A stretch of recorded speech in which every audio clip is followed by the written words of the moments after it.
काय? जय जिजाऊ जय शिवराय. तुमचं आमचं नातं काय? जय जिजाऊ जय शिवराय. जय जिजाऊ जय शिवराय.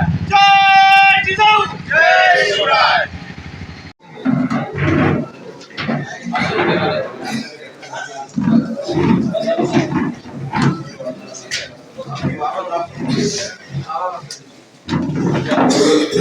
जय जिजाऊ. आज आपण मस्साजोग बीड जिल्हा या ठिकाणी जे संतोष देशमुख हे सरपंच बांधव यांची जी निर्गुणपणे हत्या करण्यात आलेली आहे त्याच्या निषेधार्थ या ठिकाणी जमलेलो आहोत.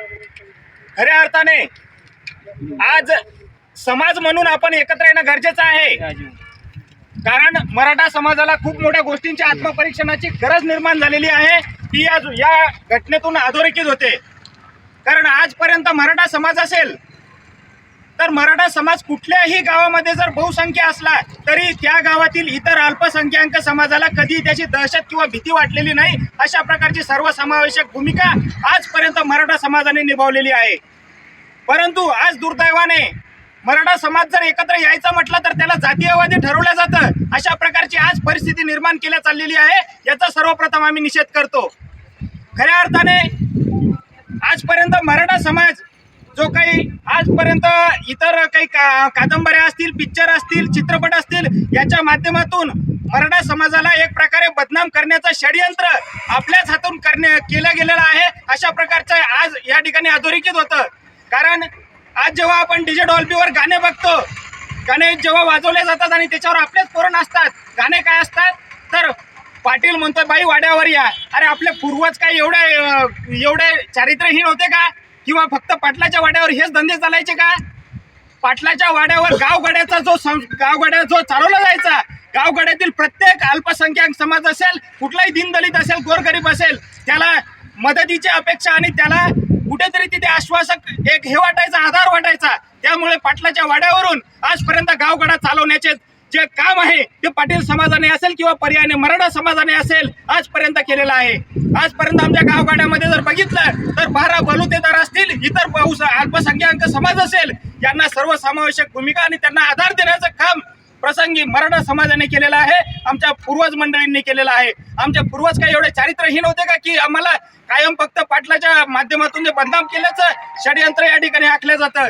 आणि ह्याच परिस्थितीतून अशा मस्साजोग सारख्या घटना या ठिकाणी घडत आहेत.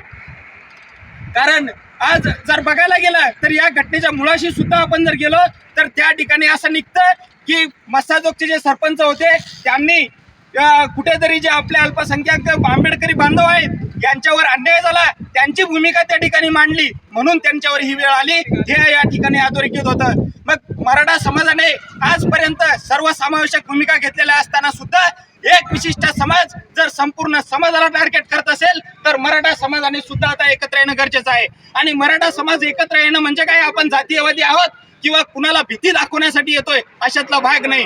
परंतु आपण आजपर्यंत ज्या सर्वसमावेशक भूमिका घेतल्या त्या सर्वांवर आपल्या पूर्वजांच्या कर्तृत्वावर पाणी फेरण्याचं काम या ठिकाणी चालू आहे. त्यामुळे आज आम्ही मराठा समाजाच्या वतीने, सकल मराठा समाजाच्या वतीने या ठिकाणी या घटनेचा जाहीर निषेध करतो. आणि त्या जो कोणी त्यामागे मास्टर माइंड असतील किंवा जे गुंड प्रवृत्तीचे लोक असतील त्यांना अजिबात या शासनाने आश्रय दिला नाही पाहिजे. कारण आणि मराठा समाजाला सुद्धा या घटनेच्या माध्यमातून एक आवाहन करतो की अरे अन्याय आपल्यावरचा वाढलेला आहे, अन्याय अत्याचार आपल्यावरचा वाढलेला आहे, आता लढायला शिकायला हवं. अन्याय अत्याचार आपल्यावरील वाढला आहे, आता लढायला शिकायला हवं. आपण एकीच्या गोष्टी करतो जरूर कराव्या, परंतु मनगडात शिवबा आणि डोक्यात भीमराय ठेवायला हवं, डोक्यात भीमराय यांना ठेवायला हवं. तेव्हाच आपल्यावरील हा अन्याय दूर होईल. खऱ्या अर्थाने मराठा समाजाने आता एकत्र येऊन यावर विचार मंथन करण्याची गरज निर्माण झालेली आहे.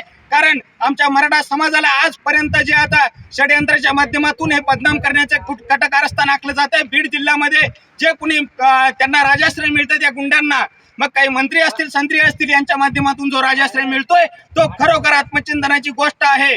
आजपर्यंत मराठा समाजाने कुठेही बहुसंख्या असूनही अल्पसंख्याक समाजावर आपली दहशत निर्माण केली नाही. परंतु अशा सर्वसमावेशक भूमिका घेणाऱ्या मराठा समाजाला जर तो आरोपीच्या कटघऱ्यात उभं केलं जात असेल तर इथून पुढे मराठा समाजाने सुद्धा आपला विचार करण्याची गरज निर्माण झाली आहे. आणि या घटनेच्या माध्यमातून आम्ही आज शासनाला आवाहन करतो की आपण तातडीने या घटनेच्या खुलाशी जावं आणि न्यायिक चौकशी करून जे कोणी यामध्ये आरोपी असतील, मग त्या मंत्री संत्रिक असतील, त्यांना सुद्धा आरोपी या घटनेमध्ये करावं, अशा प्रकारचा या ठिकाणी आम्ही निषेध हे करतो आणि या घटनेचा जाहीर निषेध व्यक्त करतो. धन्यवाद. जय जिजाऊ, जय शिवराय.